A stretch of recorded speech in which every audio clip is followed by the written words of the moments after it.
भैया कौनो सखी अपने सखी से कहले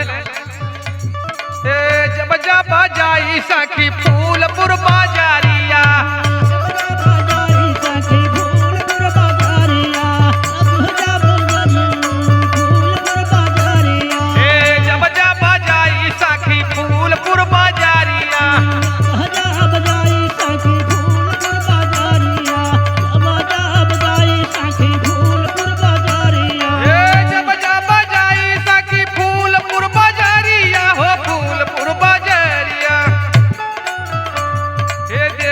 हमके मारल नजरिया